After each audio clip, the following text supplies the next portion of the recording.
Voilà, bonjour à tous et merci de nous retrouver ce matin. Nous sommes très heureux avec Dominique Meigne, avec le comité de pilotage, le groupe des sons, les équipes de l'UC2M de l'Université du Change Management en médecine de vous retrouver ici dans ce très magnifique établissement.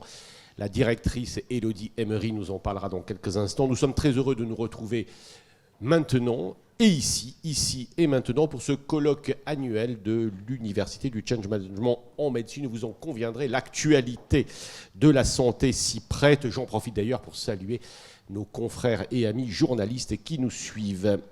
Et puis ici, parce que Élodie Emery, nous sommes très bien visiblement d'être ici chez vous, avec vous, dans l'Institut national des jeunes sourds, l'INJS, que vous dirigez. Vous allez nous en dire un petit mot. C'est un site absolument remarquable.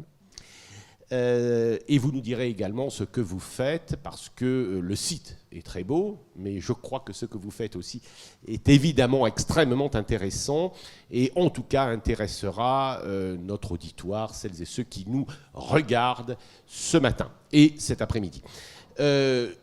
Je remercie dès à présent les experts invités, les amis de l'Université du Change Management en médecine qui vont modérer tous nos débats et qui ont évidemment toute liberté, et notamment celle de respecter les temps impartis, ce que nous essaierons, Dominique Meigne et moi. Dominique Meigne, le président de l'Université du Change Management en médecine, le fera également avec moi. Et nous remercions nos partenaires, nos amis partenaires qui s'impliquent avec nous.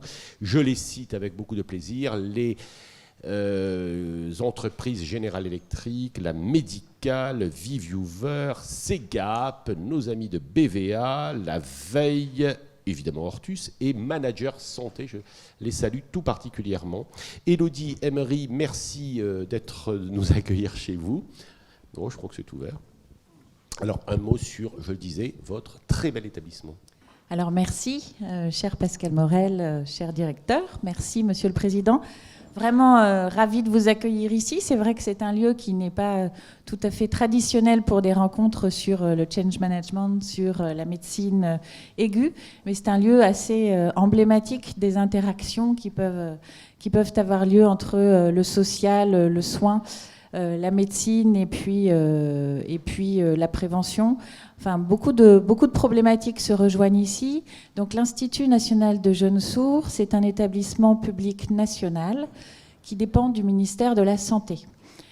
C'est un établissement relativement atypique par son statut, mais relativement atypique aussi par son histoire et par ses missions. Donc, il date de 1794 dans ses lieux et son fonctionnement actuel.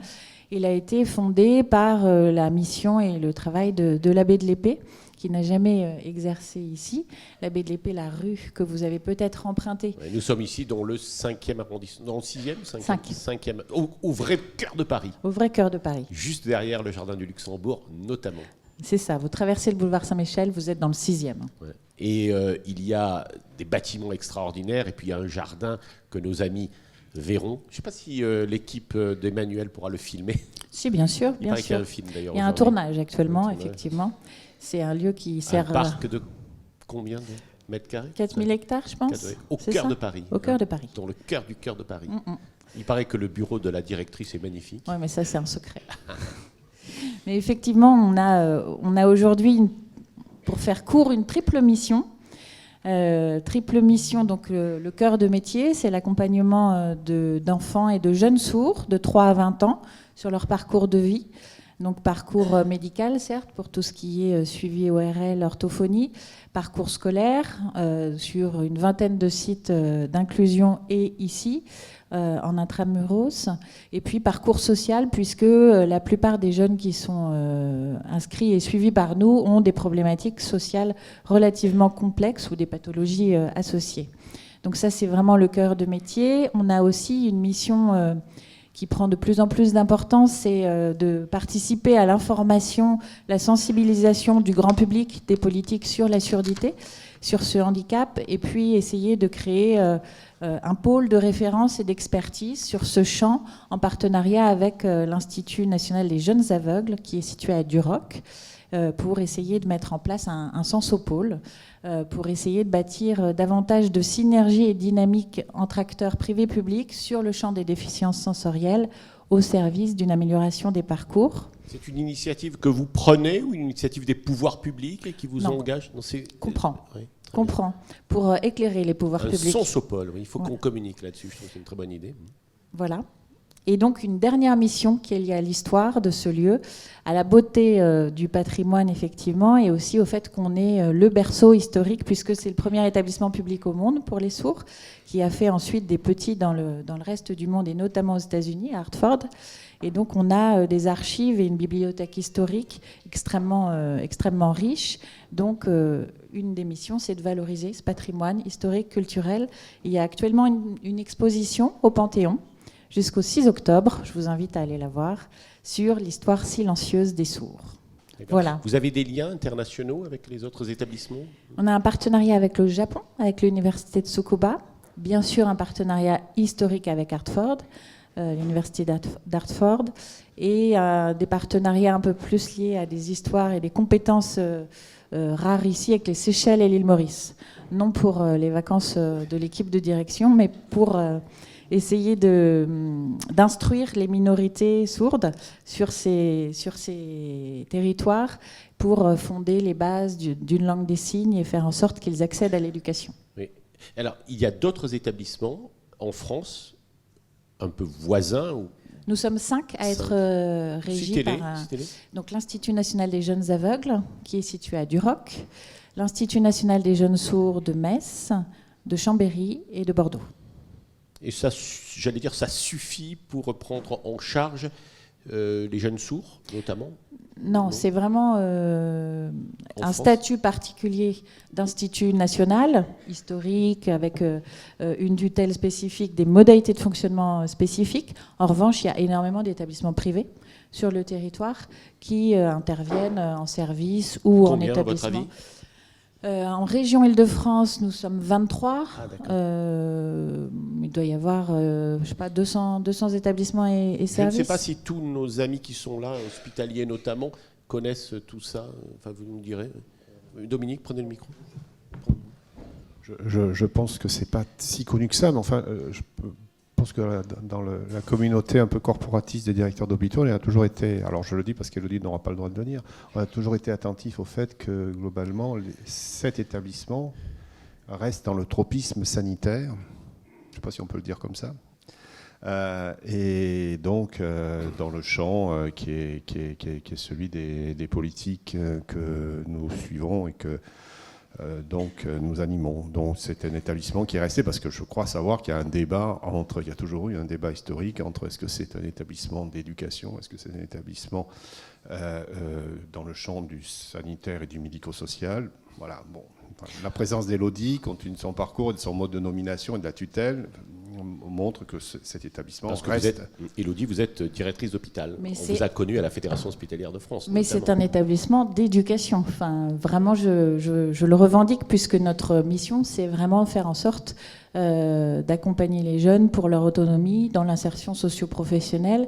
À ce titre, on a des partenariats avec de nombreuses entreprises, et notre combat quotidien, c'est faire en sorte que ces jeunes s'insèrent et accèdent au marché de l'emploi. Je voulais vous dire que symboliquement, ça nous a beaucoup intéressé de venir chez vous, au-delà de votre accueil, de la qualité de votre accueil, de celle de vos équipes, parce que dans le fond, quand l'université du Change Management en médecine s'intéresse tout particulièrement, et vous l'avez vu, vous le verrez dans notre colloque de ce jour, à tous ces aspects sociaux notamment, la motivation des uns et des autres à s'investir dans ces champs, et également évidemment des questions d'organisation, mais bien au-delà évidemment de la seule médecine, du seul soin.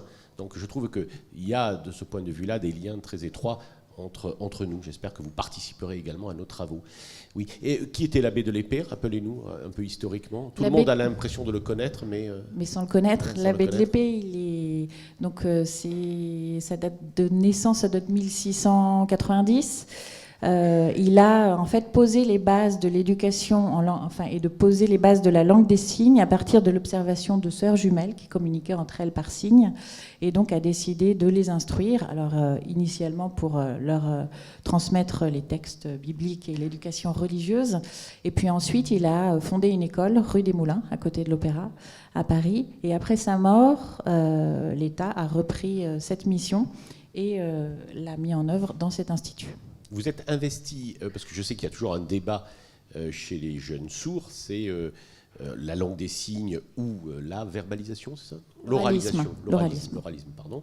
Et alors, ce débat existe chez vous aussi ? Enfin, comment on fait ? En quelques mots. En quelques mots, c'est un peu difficile. Mais ce débat existe et est encore très présent. Maintenant, je pense qu'en France, il y a plus de personnes entendantes qui pratiquent la langue des signes que de personnes sourdes qui pratiquent la langue des signes. Et on a un paradoxe, c'est-à-dire qu'ici, il y a 9 enfants sur 10 qui sont implantés, implants cochléaires, appareillés, etc. Pour autant, la population qu'on voit ici, les avancées de la médecine et cette formidable possibilité de recouvrir l'audition et d'être dans une modalité de communication orale ne fonctionnent pas toujours, et notamment en raison de problématiques sociales. Et donc on voit ce paradoxe sans cesse, et donc la langue des signes leur permet de communiquer, de s'insérer. Donc on a sans cesse des tensions entre langage oral et langue des signes, et puis un militantisme assez dur ici qui traverse sans cesse l'Institut. Notamment on a une conférence là à venir sur la recherche génétique, quelles avancées en surdité, quelles avancées pour quelle finalité. Et la tenue de cette conférence nous fait nous faire gentiment injurier de part et d'autre par des associations très militantes pour qui la surdité n'est pas un handicap, la surdité est une identité avec une culture sourde qui est liée à la langue, effectivement. Et et on terminera peut-être par là, il y a de plus en plus ou de moins en moins de jeunes qui ont besoin d'un établissement de ce type. Parce que ce que je pense, c'est qu'une fois qu'ils sont avec les implants cochléaires notamment appareillés, etc., il y a peut-être une baisse de besoin de type d'établissement comme le vôtre, non ? Alors oui, bien sûr, et de toute façon, on accompagne aussi ces jeunes dans des établissements comme Montaigne, comme des établissements scolaires classiques. On intervient en termes de centres de ressources, d'expertise, mais pour une part de la population, les avancées de la médecine ne fonctionnent pas. Et donc nous, on est plutôt là pour ceux pour lesquels c'est toujours un peu difficile, malgré l'implant, malgré l'appareillage. D'accord, vous mettez des enfants dans l'enseignement classique. Oui. Voilà. Mais ceux qui vont bien, je ne veux on pas les voit faire pas. de conflit ou de lien d'intérêt, donc je le savais. La proximité du lycée Montaigne, notamment. Eh bien, on vous applaudit et on vous remercie. Ce qui nous fera dire... Attendez, ne partez pas tout de suite. Ce qui nous fera dire que nous nous retrouverons avec Élodie Emery, d'abord parce qu'elle va co-animer un débat avec David Cos, notamment à 10h15. Nous allons laisser la place à nos amis Guillaume Gorincourt, Odile Peixoto et Nicolas Lemoine, qui reçoivent David Autissier et Daniel Toupillet et qui vont nous demander qu'est-ce qui nous motive. C'est un grand chantier.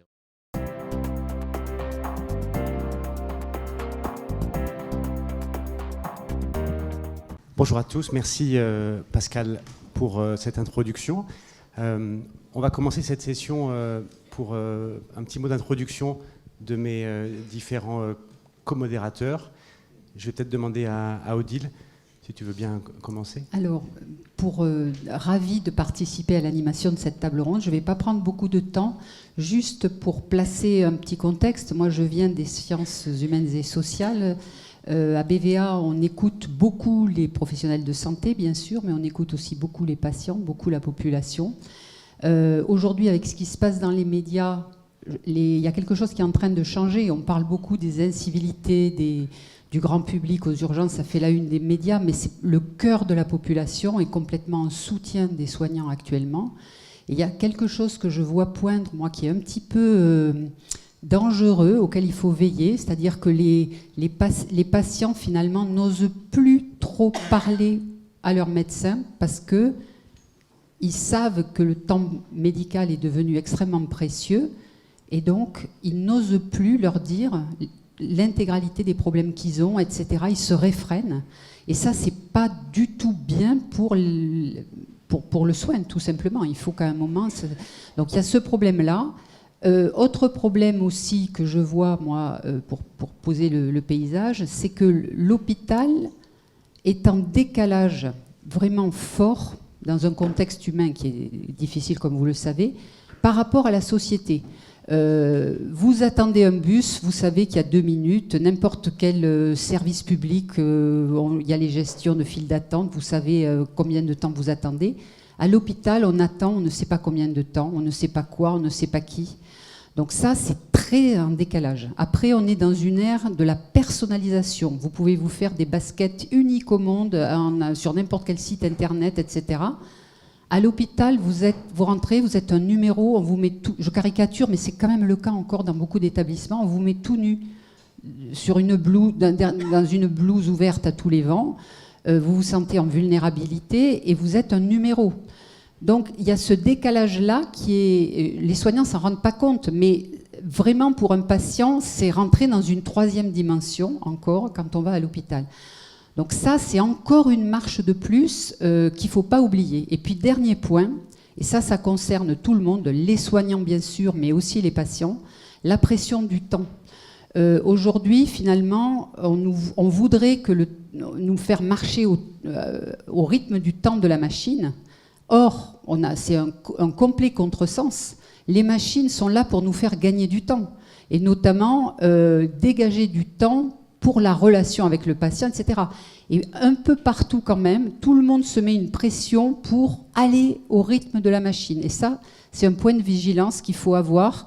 Je pense qu'il faut que les managers aient ça en tête, et il faut donner un grand coup de stop pour préserver notre intégrité corporelle, parce que ce temps-là n'est pas le temps humain. Le temps de la machine n'est pas notre rythme. Et on est en train de tous s'épuiser dans cette course effrénée avec des agendas impossibles et essayer de faire rentrer. Voilà, donc il faut être vigilant par rapport à ça. Je crois qu'on se laisse tous entraîner et on paie le prix fort aujourd'hui. Voilà. Merci Odile. Nicolas, si tu veux bien te présenter rapidement. Oui, bien aussi. sûr. Merci Guillaume, merci Odile.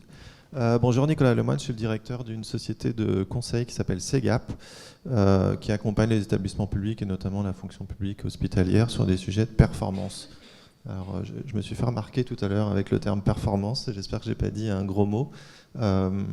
J'avais hésité entre performance et efficience, et en fait le point c'est plutôt le sujet de l'efficience. Odile a parlé de contraintes. On développe beaucoup de missions sur la performance sociale et performance organisationnelle, et c'est le sujet effectivement de Daniel et David aujourd'hui sur le sujet de l'efficacité des organisations, avec cette croyance que les organisations sont efficaces quand les agents qui la composent, pour parler du secteur public ou les salariés dans le privé, sont dans une logique d'engagement. Et donc Odile parlait de la contrainte de temps, il y a de la contrainte budgétaire. Chez CEGAP, on travaille sur le codage des actes médicaux et on vient optimiser les recettes des établissements de santé. Donc on connaît très bien aussi la contrainte budgétaire, et on voit très bien sur la partie engagement, et notamment notre groupe Aiming édite le baromètre de l'absentéisme, et on développe aussi beaucoup de méthodes qu'on a appris à la NACT sur ces 2 R, donc ces contraintes, régularisation, ressources, et on voit bien qu'effectivement le sujet de la contrainte, le sujet des situations de travail, le sujet de la justice organisationnelle qu'on voit tous les jours avec nos psychologues du travail, nos ergonomes. Je vois Pauline aussi de Catalyse, à mes partenaires qui travaillent sur le coaching dans la santé. Donc voilà, donc on serait très heureux d'avoir votre regard sur cet équilibre dans ce triptyque performance sociale, organisationnelle, l'économie, le temps. Voilà. Merci Nicolas. Un petit mot également rapidement, Guillaume Gorincourt, donc je suis radiologue à Marseille, je suis ex-PUPH et également élu à l'ordre départemental des médecins des Bouches-du-Rhône. On parle de sens, de motivation. Alors il y a une vision assez romantique de ça, c'est la vision japonaise de l'ikigai, c'est le parfait compromis entre votre mission, votre passion, votre profession et votre vocation. C'est quelque chose de absolument merveilleux. Et puis la vocation, elle est au cœur de ce qu'on appelle l'altruisme médical, dont on parle finalement, je trouve, assez peu. Et puis il y a une vision qui est moins idyllique, qui est moins romantique, mais qui donne bien l'importance de nos débats aujourd'hui. C'est qu'aujourd'hui, les soignants en viennent à se suicider, tout simplement. C'est un phénomène, malheureusement, dont on oublie parfois de parler. La perte de sens est telle que ces soignants préfèrent se suicider plutôt que de démissionner, par exemple. Quand vous discutez de ça avec des gens des RH, du management, ils ne comprennent pas bien. Donc ça doit vraiment nous être un électrochoc pour nous. Pour reprendre ce que disait Cynthia Fleury, elle disait quand les individus se sentent remplaçables, c'est là qu'ils peuvent opérer des passages à l'acte contre eux-mêmes. Je crois qu'on est vraiment là-dessus, dans la notion de remplaçabilité. Et le levier, bien sûr, pour ça, c'est une transformation, peut-être une révolution du management et de la gestion RH des systèmes de santé. C'est pour ça qu'on est là pour réfléchir à ça. C'est un levier majeur, bien sûr, sur lequel on doit réfléchir.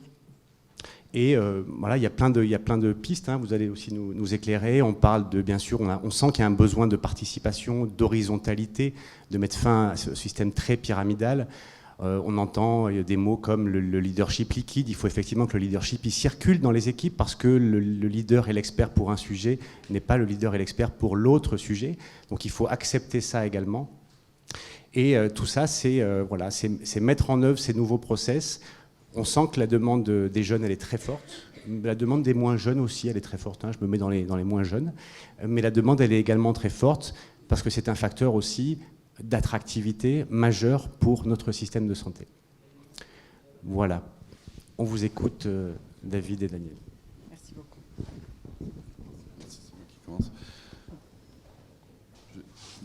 Bonjour à tous. Alors donc moi je suis David Autissier, je dirige 2 chaires de recherche à l'ESSEC, une sur donc le changement des organisations et une autre sur l'innovation managériale, le futur du travail, toutes les nouvelles formes d'organisation dans le secteur privé marchand, mais aussi dans le secteur public.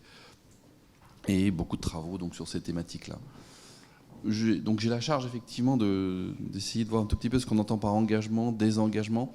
Vous savez, nous en management, on a ce qu'on appelle la courbe d'engagement. C'est-à-dire que si on sait répondre à des besoins motivationnels, alors je reviendrai après sur les contenus des personnes, les personnes s'engagent. Je le fais simple. Si on ne sait pas répondre à cela, on a la courbe de désengagement. Alors la courbe de désengagement, elle a 3 niveaux. Il y a d'abord le retrait, il y a le retrait, la contestation et le conflit.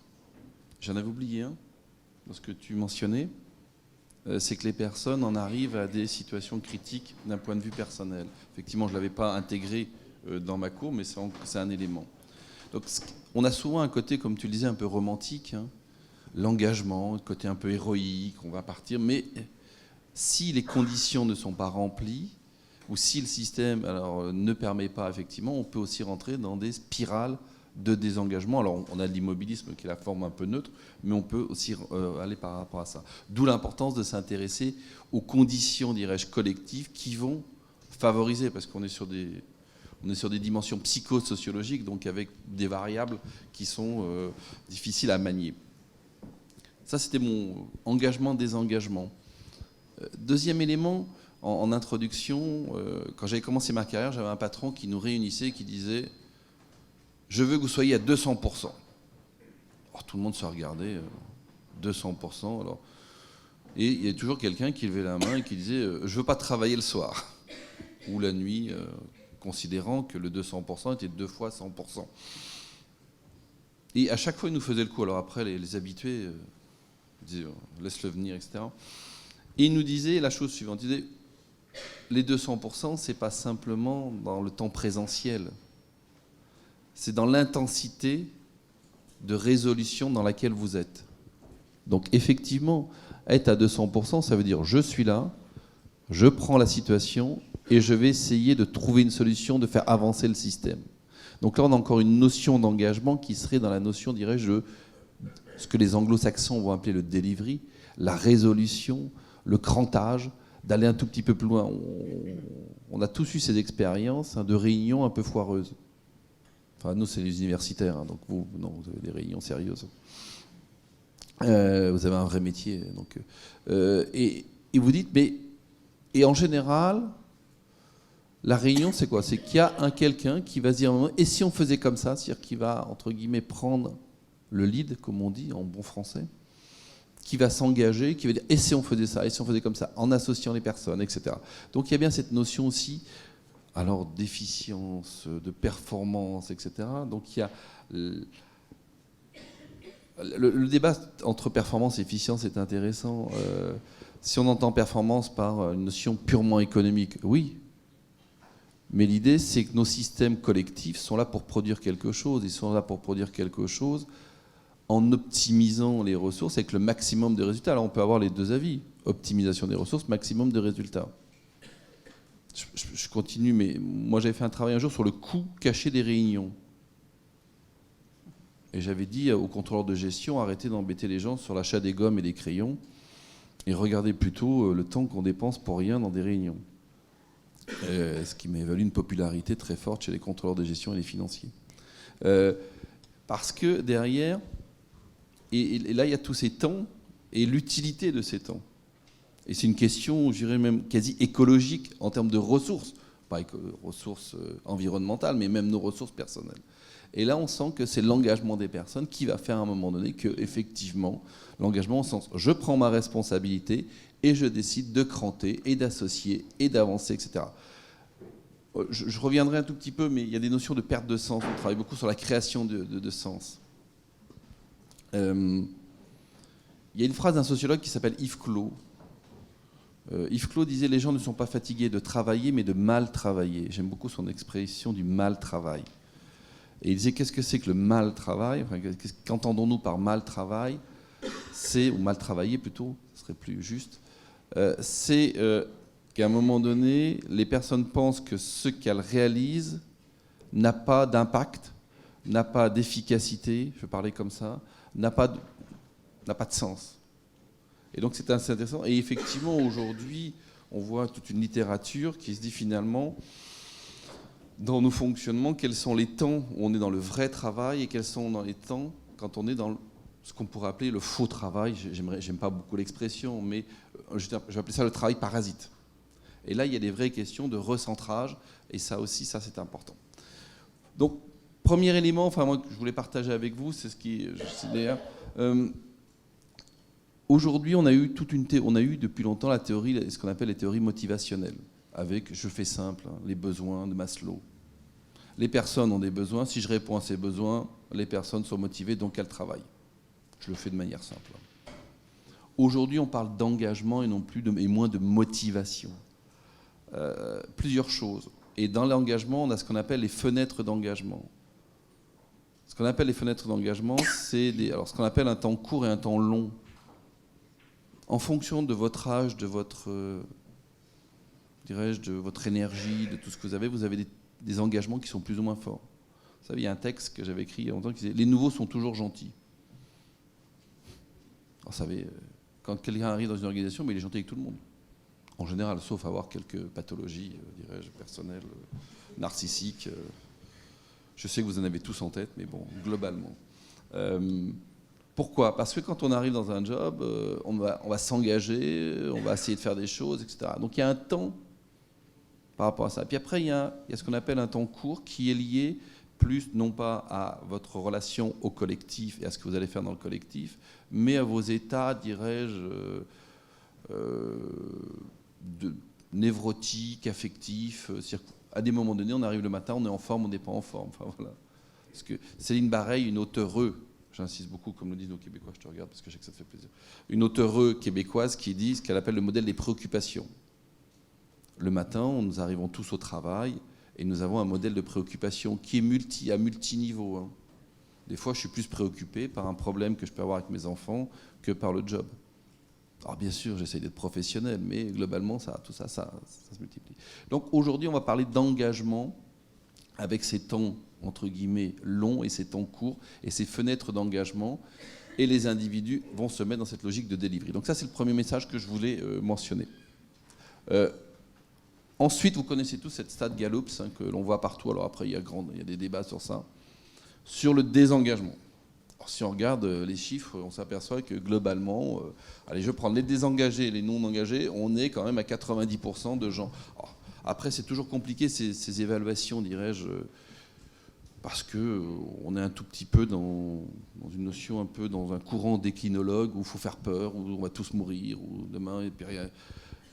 En même temps, on sent, sans être non plus dans cet extrême-là, quand on interroge les gens dans le travail, on voit qu'effectivement, il y a quand même un certain nombre d'avis qui sont nés, mais qui ne sont pas valables simplement pour le monde médical. Hein. Alors, je ne sais pas si ça fait partie d'une sorte de sociologie où il faut se plaindre, quelque chose comme ça. Mais quand vous rencontrez quelqu'un au travail, rarement il vous dit « Tiens, aujourd'hui c'est super, c'est génial, je m'éclate ». Enfin, je sais pas, on peut faire le test. Hein, donc, en société, le prochain dîner où vous discutez. Alors, en société, il peut y avoir des effets, dirais-je, de survalorisation sociale de sa position. Mais globalement, on voit quand même que dès qu'on gratte un peu, j'irai pas jusqu'à de la souffrance, mais de l'inquiétude ou du questionnement. Donc, dans les organisations qui sont liées, alors effectivement, j'étais sensible à ces notions de rythme qui sont clés, qui sont liées à des effets, vous savez, le phénomène de ce qu'on appelle le burn-out, la dépression au travail, c'est qu'à un moment donné, le stress, alors il y avait Lazarus, il y a le bon stress et le mauvais stress, comme on disait. C'est-à-dire qu'à un moment donné, je perçois que je n'ai pas assez de ressources pour faire tout ce que je dois faire. C'est-à-dire qu'à un moment donné, je me dis, j'y arriverai pas.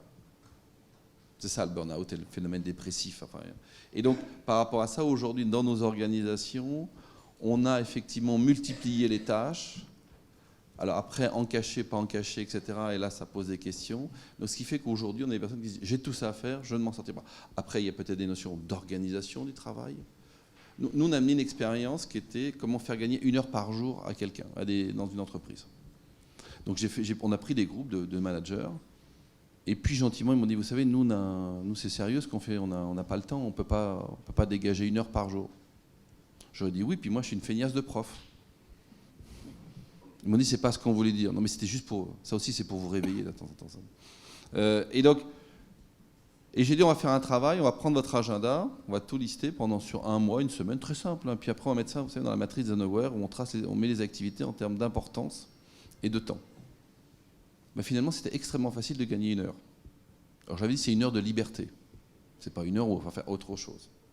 C'est-à-dire qu'aujourd'hui, on s'aperçoit qu'effectivement, on a un fractionnement de notre activité, alors qui n'est pas aussi du co-système. Hein. Il y a un côté un tout petit peu, c'est la faute du grand système, c'est aussi de notre part. Aujourd'hui, nos smartphones qu'on a dans nos poches, on les consulte 220 fois en moyenne par jour. D'un point de vue cognitif, ça pose... Et ça, c'est pas le système qui dit ça, c'est simplement nous qui allons rechercher des choses comme ça. Donc, aujourd'hui, on a effectivement cette notion de désengagement, enfin ce sentiment qui peut aller jusqu'à effectivement des phénomènes de burn-out dans les organisations. Donc ce qui nous amène aux solutions. Alors après, vous savez, moi j'avais déjà cité dans cette assemblée la phrase d'Edgar Faure, en décrétant le changement, l'immobilisme s'est mis en route et je ne sais plus comment l'arrêter. Ce que je veux dire aussi aujourd'hui, c'est ce qu'on appelle les forces inhibitrices des systèmes. Sans être dans le désengagement, sans être dans l'extrême, aujourd'hui on a des systèmes un peu mous. On sent que il n'y a pas... Quel est l'impact? On sent que ça... Je sais pas, moi je vois des projets, on les lance, on refait des réunions, enfin dans des organisations, on refait ça, etc. Vous dites, mais tout ça pour ça? C'est très shakespearien ça, mais vous dites à un moment donné, qu'est-ce qui fait qu'on n'arrive pas à trancher, qu'on n'arrive pas à décider, qu'on n'arrive pas... Donc on a aussi créé des systèmes, dirais-je, de gouvernance où la responsabilité est diluée et où aussi la décision est diluée. Alors aujourd'hui, il y a un grand débat, vous savez, et je sais que dans les hôpitaux, enfin dans les environnements hospitaliers, vous êtes passés par là, on dit qu'il faut faire des grands centres, il faut tout regrouper. Souvent, en regroupant tout, on a fait des gros machins, et où les systèmes décisionnels ne sont pas toujours faciles. Donc aujourd'hui, se posent des questions entre les ressources et les systèmes décisionnels. Donc ça, c'est un premier point, le risque d'immobilisme et de force inhibitrice. Je vais revenir sur ça, ce qu'on appelle les 3 minimums en psycho. Le pas de l'engagement. J'y vais, je le fais. Quels sont les facteurs, dirais-je, aidants par rapport à ça? Il y a 3 notions. Ce qu'on appelle le besoin de sécurité. C'est-à-dire qu'à un moment donné, quand je vais au travail, j'ai ce besoin de sécurité, de dire je peux le faire parce que demain je serai là, après-demain je serai là. Ça s'inscrit dans un minimum de durée. C'est qu'aujourd'hui, c'est compliqué quand vous prenez des acteurs, vous leur dites tu viens et grosso modo, dans 2 semaines, tu vas peut-être sortir du système dans lequel tu appartiens. Je veux dire, l'aspect motivationnel, d'engagement est quand même les personnes, ce qui n'empêche pas que les personnes ont une responsabilité individuelle, mais globalement, donc ce besoin de sécurité est quand même relativement important, pro et perso également.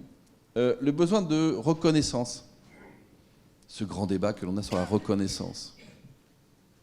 J'avais lu il y a longtemps, alors je ne sais plus si la stat est toujours vraie, 70% des cadres français ne disent pas merci à leurs collaborateurs. Il faut vérifier, elle n'est peut-être plus tout à fait vraie, mais parce qu'il y a quelques années. Non, mais c'est intéressant quand même. Ceux qui ont fait l'expérience de travailler aux États-Unis, quand vous travaillez aux États-Unis, c'est genre, vous faites quelque chose, c'est oh great, amazing. Alors vous dites, tu te calmes, j'ai fait un slide. Mais c'est aussi sympa. Ça fait, alors tout le monde dit oui, mais c'est un peu super. Les Français disent oui, mais les Américains sont très superficiels. On est d'accord, mais ça fait du bien. Nous, dans la reconnaissance, dans la valorisation, si vous faites un travail, on dit c'est pas mal ça, avec le ça qui tombe. C'est pas mal ça. Enfin, il y a 2-3 coquilles, mais c'est pas mal. Vous voyez toute la différence dans cette notion de valorisation, de reconnaissance par rapport à ça. Besoin d'avenir, la projection que l'on a. Là, je crois aussi que c'est un élément clé. Alors, je sais qu'il y a beaucoup de questionnements sociétaux aujourd'hui sur plein de choses. On lit la presse, on regarde notre environnement, je comprends qu'il y a plein de questions, qui est la projection que l'on a. Et puis aujourd'hui, il y a une vieille théorie que j'appelle, moi, je me retourne parce que pour être en lien avec ce que je mentionne, je reviens. C'est la théorie de la justice sociale, je reviendrai après sur ça, mais c'est le sentiment d'équité.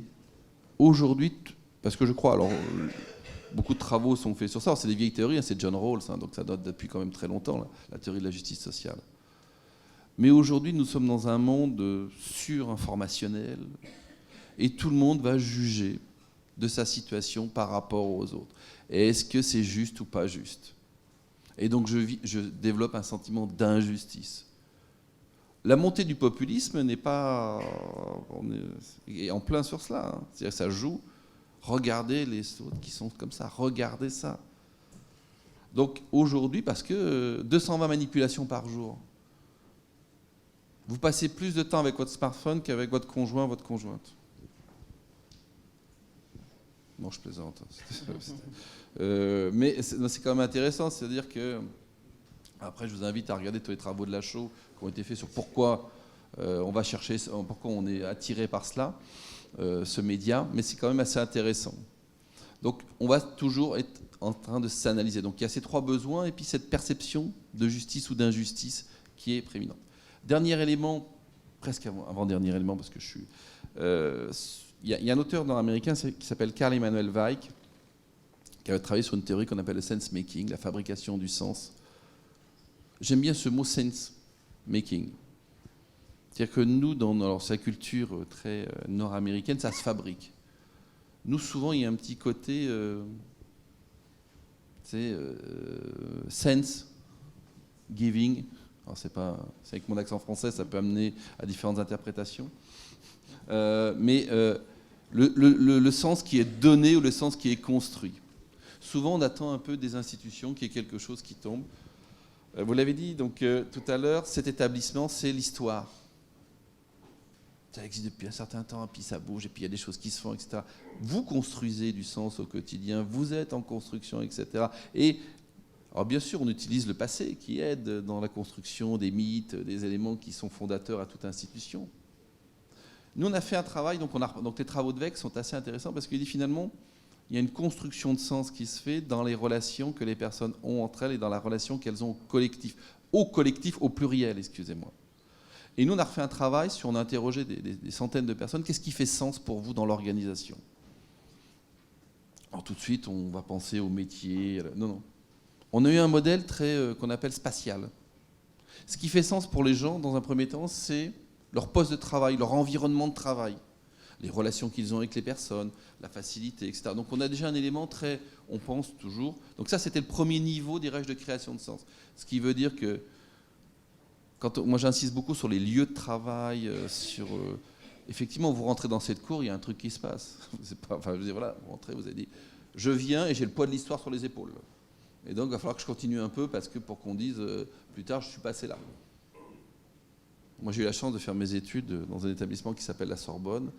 Bah, c'était marrant, mais moi, j'observais l'entrée, alors que quand des étudiants rentrent dans un amphi à Tolbiac et dans un amphi à la Sorbonne, bah, les comportements ne sont pas du tout les mêmes. Enfin, bon, c'est toujours intéressant quand même à analyser. Donc, on a cette notion d'environnement, les relations, la faisabilité de l'activité, les conditions de travail. On a ensuite un élément sur ce qu'on appelle l'entité, mon métier. On parlait tout à l'heure, donc il y a un environnement, dirais-je, hospitalier, médical. On m'expliquait la différence, la perception que les autres médecins avaient des radiologues. C'est ça, si j'ai bien compris. Hein, donc Pierre était là, donc on m'expliquait, voilà, c'est comme ça, nous on est comme ça. C'est-à-dire qu'il y a des sociologies, il y a des valorisations des métiers. Et donc là, c'est non pas le lieu, la faisabilité, mais la valorisation que j'ai de mon métier et la manière dont je peux l'exprimer et la manière dont il est valorisé. Donc ça, c'est un deuxième niveau qui est lié à l'entité à laquelle j'appartiens et au métier. Et puis troisièmement, c'est la dimension entreprise sur la culture, l'image, etc. C'est assez intéressant, comment se présente un médecin? C'est toujours intéressant d'un point de vue sociologique. Il va d'abord mentionner sa spécialité. Ça, c'est le premier truc. Non, alors avant, il mentionne chir ou pas chir, déjà. Donc ça, c'est... Non, mais moi, je sais pas, moi, je suis pas dans le milieu, donc moi, après, c'est sa spécialité, et après, c'est le lieu, l'environnement. Alors, je suis à la salle P, pas à la salle P, je suis à tel endroit, je suis... Mais on sent qu'il y a comme ça des éléments. Donc là, c'est effectivement l'entité. Ce que je veux dire, c'est que par rapport à ces éléments de création de sens, en tant que manager, c'est comment moi, je peux les alimenter, et me dire aussi quel est ce process qui se fait de telle manière qu'il y ait des individus qui vont faire ce pas en plus. Voilà un tout petit peu ce que j'avais à vous dire donc, sur cette notion, dirais-je, de motivation, d'engagement. Je vais conclure. Quand vous jouez au golf avec des Anglais, il ne faut jamais faire ça, c'est suicidaire. Et ils vous disent, mais et vous jouez, puis eux, ils arrivent. Alors bien sûr, ils ont joué plus petit, puis c'est plus démocratisé, etc. Et puis ils vous disent, mais quel est le secret pour bien jouer au golf? Et ils vous disent, through the ball. Through the ball. Et ok, je vois bien l'idée. Tu traverses la balle. Et ils disent, ok, il y a deux choses. Il y a ta technicité. Il y a ta vision, si tu faut bien regarder pour que ton corps soit... Et puis après, tu vas mettre toute ton énergie pour que tu traverses la balle. C'est-à-dire que ta technicité va être au service d'une destination, mais ça, je pense que cette notion de vouloir traverser la balle, c'est peut-être cette notion d'engagement, de dire, je comprends et je vais viser quelque chose, mais je vais mettre une forme d'énergie pour qu'il y ait un résultat, et je pense que c'est ça, et je pense que ces universités sont là pour aider tout l'environnement, dirais-je, médical, hospitalier, dans ces transformations. Merci beaucoup.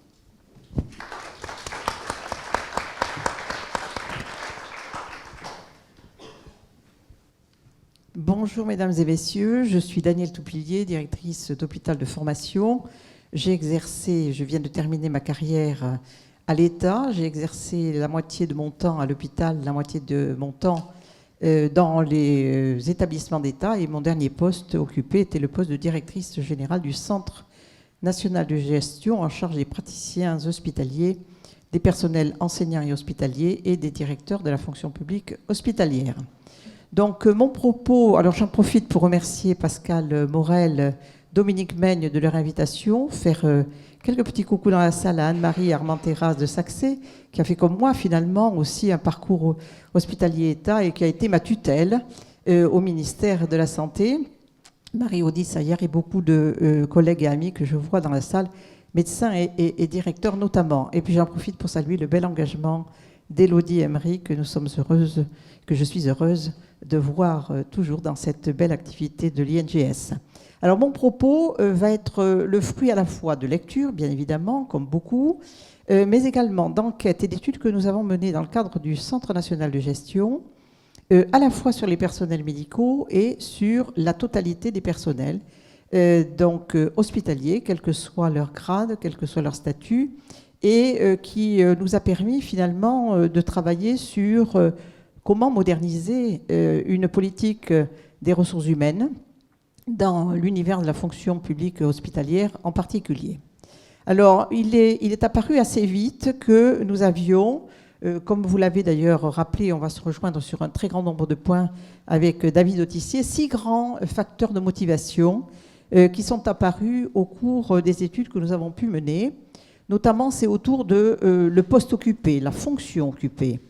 Et le premier élément de motivation est le contenu et l'intérêt du poste. J'y ajouterai, je crois que c'est très important, la faisabilité de mener à bien sa fonction dans des conditions atteignables, réalistes et acceptables.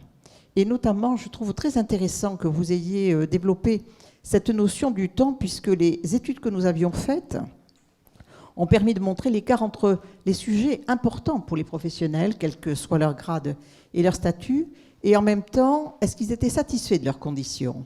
Et ça nous a permis d'analyser ces écarts et de voir que finalement, il y avait souvent une pression du temps, il y avait toujours et de plus en plus une pression du temps, une intensification de la charge et le sentiment d'être en permanence dépassé. Et finalement, d'être un peu courir après ce temps que l'on n'a plus, et qui déshumanise un peu le rapport à la fois aux patients, mais également le rapport à l'autre auprès des professionnels. Donc finalement, l'idée c'était aimer ce que l'on fait, en comprendre le sens, le faire avec un certain plaisir, pour ne pas dire un plaisir tout court, et c'est ce que nous appelons effectivement la force d'engagement. Nous avons en deuxième facteur qui s'est très vite apparu, la responsabilité déléguée.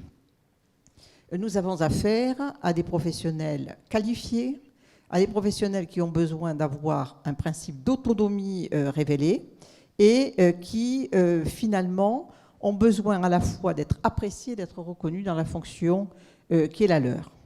La reconnaissance, vous l'avez dit, David, qui est un élément très important. Et autour de cette reconnaissance, il faisait valoir plusieurs éléments. Être reconnu pour l'efficacité et la qualité de son engagement individuel, mais être aussi remercié. Vous avez utilisé le mot remercier parce que le propos et le principe d'un manager, c'est pas d'admettre que tout est acquis, c'est de considérer effectivement que dans la relation à la personne, nous avons aussi à gratifier son engagement individuel dans une réussite collective. C'est ce que j'appelle le gage de confiance.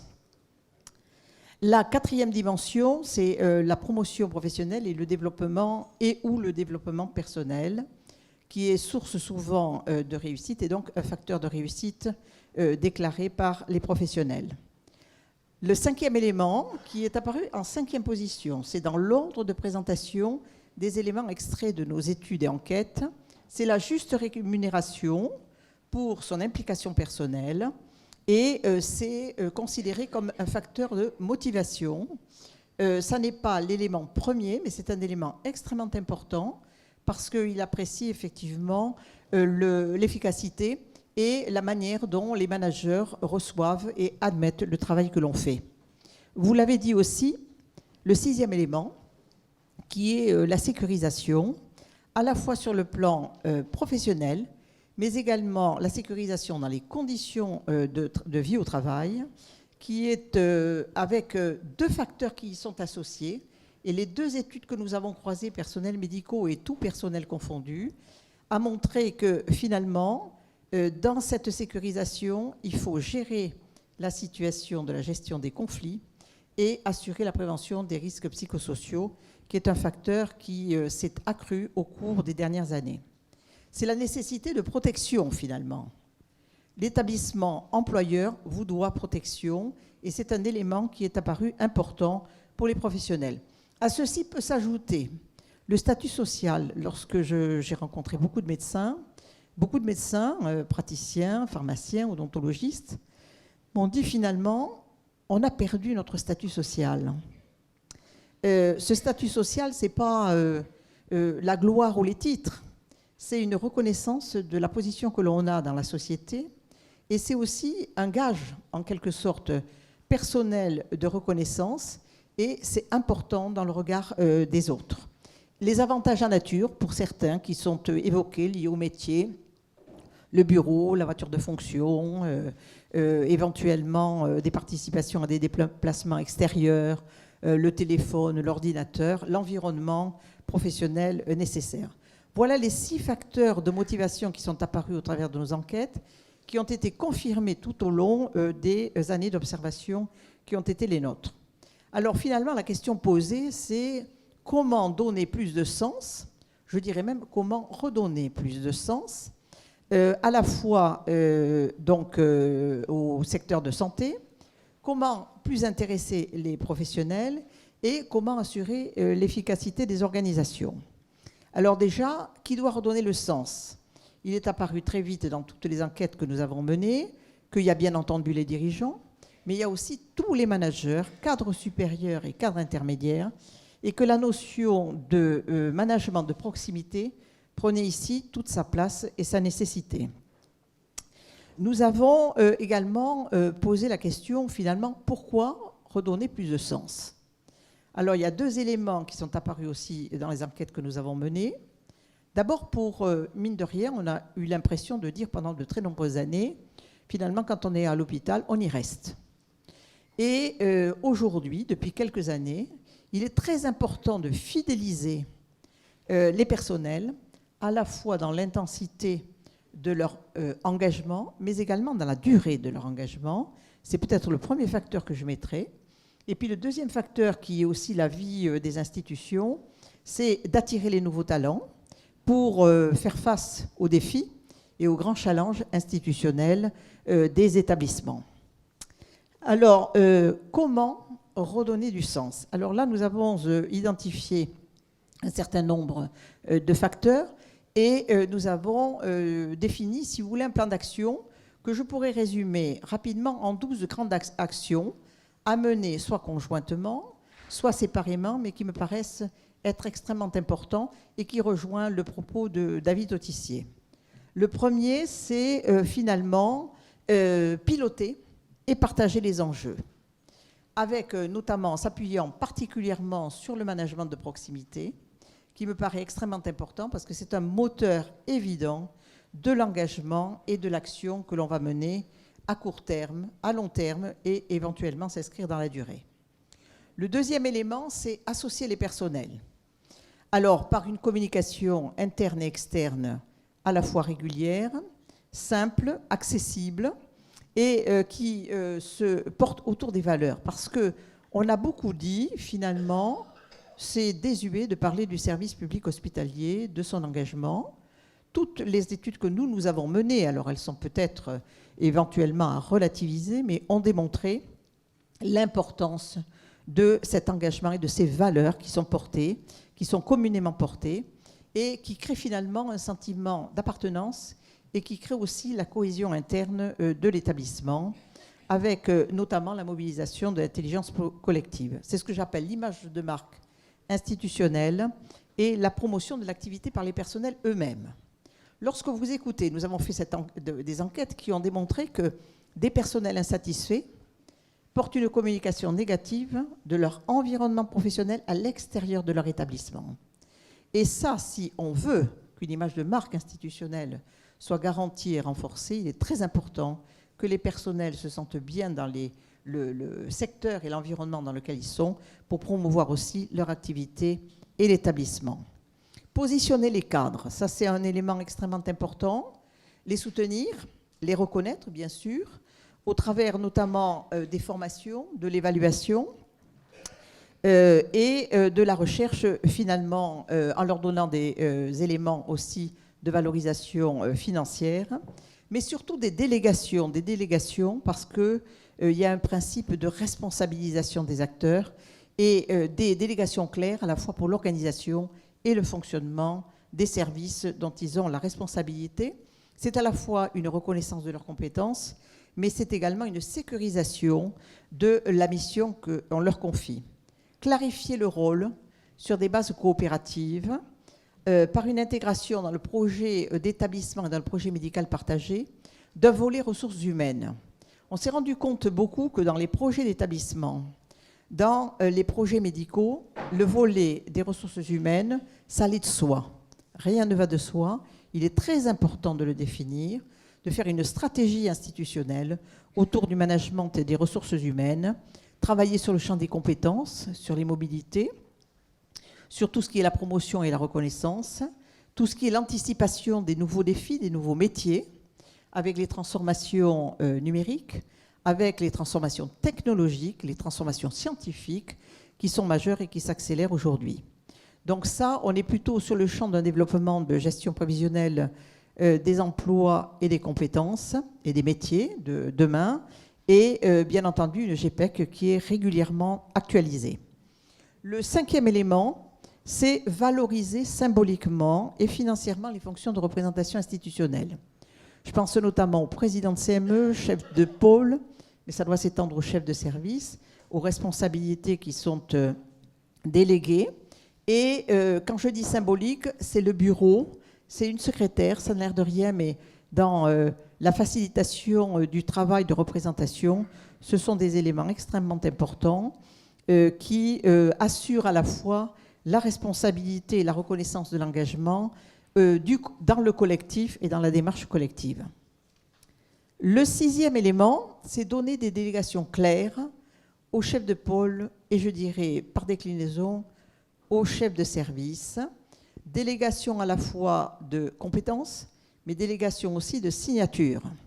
Parce que si on veut mobiliser le management de proximité avec l'intelligence aussi qu'ont tous ces professionnels, je crois qu'il est extrêmement important que les directeurs sachent aussi gérer les principes d'autonomie d'action et assurent la responsabilisation des acteurs. Je ne dis pas la responsabilité, je parle bien de responsabilisation des acteurs. 7e élément, mettre en place et faire vivre finalement une concertation interne. On a fait disparaître dans les lois les conseils de pôle et les conseils de service, etc. Ça ne veut pas dire qu'il ne faille pas faire vivre une communauté de vie professionnelle de proximité qui renforce l'adhésion des personnels autour des grands projets et des grands enjeux. Manager les managers, parce que c'est un élément extrêmement important, mais également les personnels, et assurer finalement un développement de formation multidisciplinaire pour apprendre à se connaître, apprendre à partager, développer des outils, des repères et des dimensions communes aux différents métiers, quels qu'ils soient, puisque nous avons à la fois les métiers de management, nous avons des métiers d'expertise, des métiers plus techniques. Nous aurons demain des métiers liés au e-santé très importants, avec des nouvelles dimensions qui seront à associer. Le 9e point, c'est ce que nous avons appelé faire le pari de l'autonomie. Finalement, il faut développer une coopération à tous les niveaux des institutions, développer des outils collaboratifs et assurer des délégations de gestion et de signature. Optimiser, c'est le renforcement de la motivation qui est au cœur du débat. 10e dimension, s'engager dans le bon usage des contrats. Alors on parle des contrats externes, le CEPOM, on parle de contrats internes, les contrats avec les chefs de pôle, avec les chefs de service pour certains établissements. Donc c'est extrêmement important d'utiliser ces contrats comme un outil de progrès, d'engagement, qui soit à la fois réaliste et opportun, mais qui en même temps ne soit pas un peu le livre à l'après-vert. On ne décrit pas toutes ces activités, on se fixe sur des objectifs qui soient des objectifs réalistes, convenus, acceptés, et ceci participe à la sécurisation institutionnelle. Le 11e point, c'est intensifier la vie des instances externes et internes, tout ce qui sont les conseils de la fonction publique hospitalière, les conseils pour les personnels médicaux, tout ce qui est vie interne des instances, conseils de surveillance, CME, CTE, CHSCT.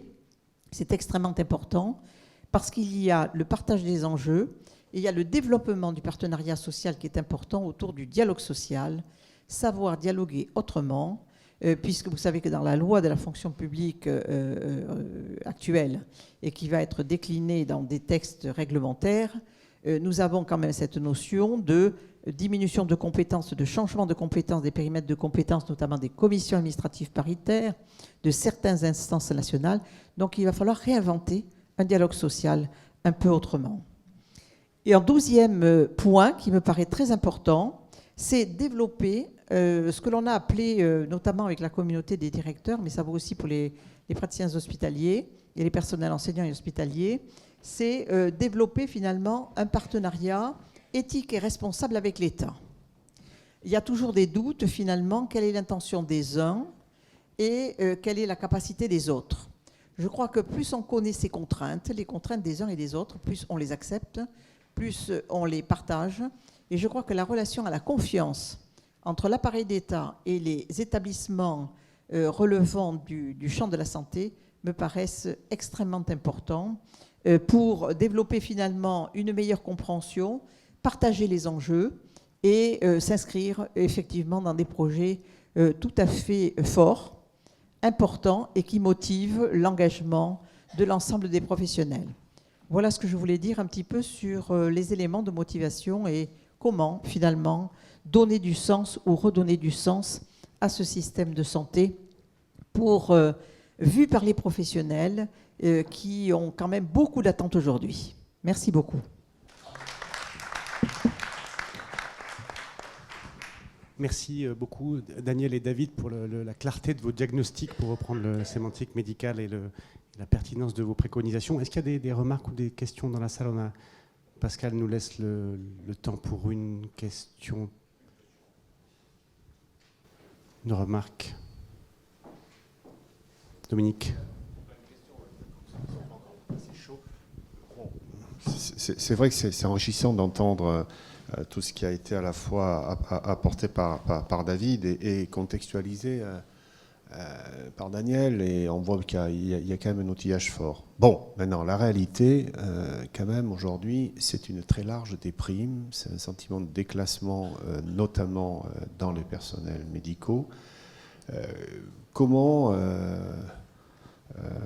notamment toi, Daniel, qui a vraiment l'expérience du terrain et de la confrontation avec ces questions-là, quel est le diagnostic que tu portes sur ce moment précis de notre histoire qui ne résume pas celle des 20 dernières années de construction d'une fonction publique hospitalière dans les postes de responsabilité et des statuts de praticiens? Comment en est-on arrivé là?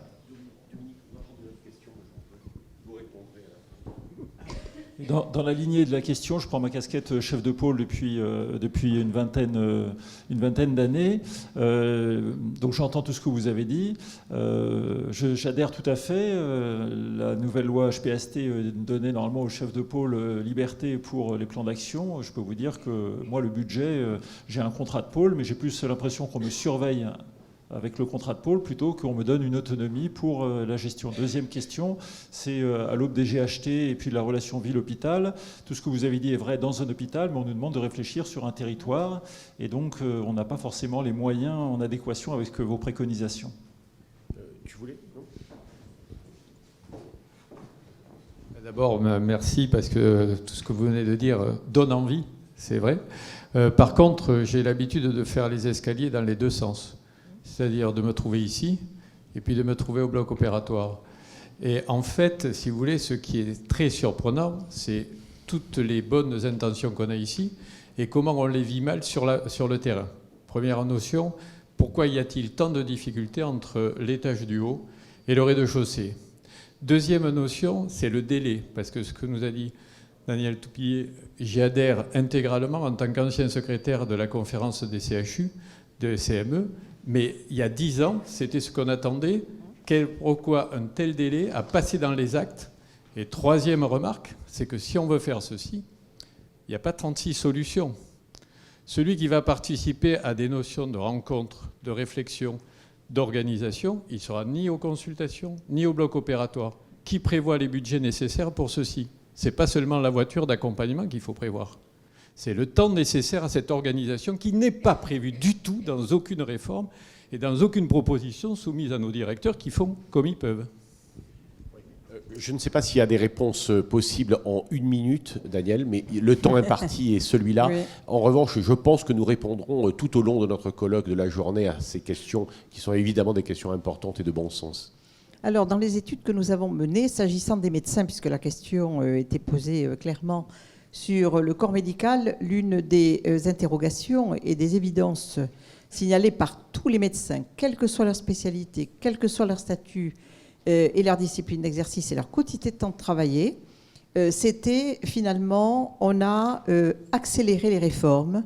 Et finalement, d'une réforme à l'autre, on n'a jamais pris le temps de poser, d'évaluer ces réformes, leur efficacité et éventuellement les inflexions. Donc, ils ont eu le sentiment de beaucoup de lois, beaucoup de réformes qui sont allées très vite, très loin, avec des changements successifs un peu de braquet et avec des pressions économiques de plus en plus fortes qui font que finalement, et notamment le mode de tarification à l'activité, a été cité comme un des éléments d'intensification des charges, d'une course permanente contre le temps et d'une limitation donc des moyens, même s'ils étaient vecteurs et porteurs de projets d'innovation, parce qu'il y a beaucoup d'innovation sur le terrain, et donc c'était un élément extrêmement important qu'ils ont fait valoir.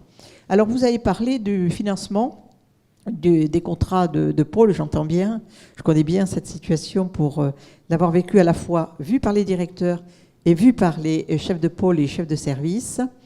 On est un peu dans une quadrature de cercle. Quand vous avez une pression économique importante, évidemment, vous allez aux choses essentielles. La plus grosse dépense, c'est le personnel. Vous êtes obligé, bien entendu, de porter des projets, de les autofinancer, de trouver des marges de manœuvre en vous-même. Et c'est important d'avoir des marges de manœuvre pour un chef de pôle et un chef de service. Donc je comprends les éléments que vous indiquez, mais je crois que ça fait partie d'une stratégie. On a une difficulté, je crois, en France, c'est l'annualisation budgétaire. Et si on travaillait demain sur la pluriannualisation budgétaire, faite de stratégies, de projets portés, de projets finalement partagés, je crois que nous serions aussi sur une pression financière, mais elle serait gérée avec un glissement dans le temps qui serait probablement plus opportun pour vous aider. Et puis le remplacement médical, je connais bien le sujet. Le remplacement médical, quand vous êtes chef de pôle ou chef de service, je crois qu'il est important de dégager du temps pour la représentation institutionnelle. Elle est importante, c'est ce management-là de proximité qui va transformer l'horizon et l'efficience et l'efficacité des organisations et le bien-être des personnels. Moi, je vais répondre dans un environnement un tout petit peu différent. Aujourd'hui, on s'aperçoit dans les organisations, dirais-je, entreprises, il y a un accroissement de la réglementation. Alors, réglementation externe et interne. C'est-à-dire, quand je dis interne, ça veut dire qu'on fait des processus, etc. Et on s'aperçoit qu'on a un coût caché dans les organisations qui devient relativement important.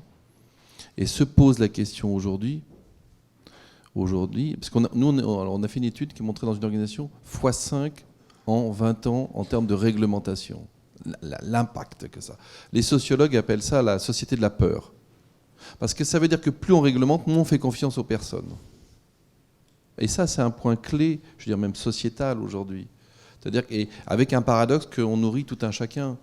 C'est-à-dire qu'on veut que les institutions soient là en logique réglementaire, etc. Mais en même temps, jusqu'où ça va dans notre liberté d'action et notre responsabilité par rapport à cela.